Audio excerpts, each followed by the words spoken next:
सुनिएगा। एक शीतल आरती होती है।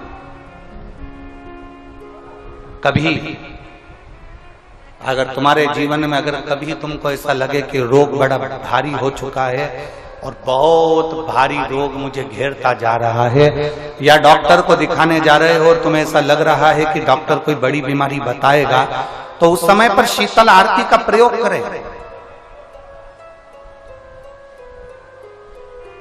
एक पुष्प हाथ की हथेली में रख लीजिए, एक पुष्प हाथ की हथेली में रख लीजिए, और यहां तक शास्त्र कहता है अगर हो सके तो आंकड़े का अगर पुष्प मिल जाए, तुम्हारे यहां क्या बोलते हैं उसको, मंदार का फूल, आंकड़े का फूल, अकौए का फूल, जो शंकर भगवान पे चढ़ता है, छोटा सा होता है, घुंघरू जैसा होता है वो, उसको तुम्हारे यहां क्या बोलते हैं हरियाणा में? आंख का ही पुष्प बोलते हैं। आंख का पुष्प मिल जाए तो ज्यादा अच्छा है।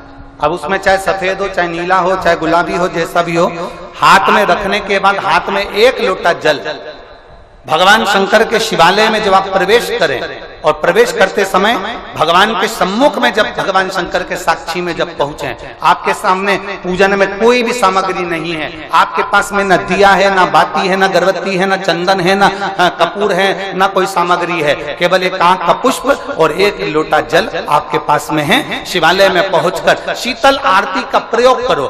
11 बार भगवान शंकर के 11 रुद्रों का स्मरण कर कर जब 11 बार शंकर के शिवलिंग के ऊपर से नीचे तक वो कलश को जब घुमाया जाता है, और घुमाने के बाद वो आंख का जो पुष्प है वो अशोक सुंदरी वाली जगह पर समर्पित कर कर भगवान शंकर को जो जल चढ़ाया जाता है, जो जल समर्पित किया जाता है, डॉक्टर भले तुमसे कह रहा हो कि तुम्हें बड़ी बीमारी के चांस हैं, आप जाकर एक बार चेक कराना, तुम्हें वो बड़ी बीमारी निकलेगी ही नहीं, उस रोग से तुम मुक्त हो।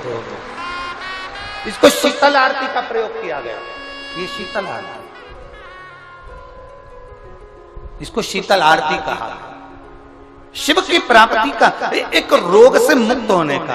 अब आपसे कोई कहे कि ये शीतल आरती का प्रयोग सबसे पहले किस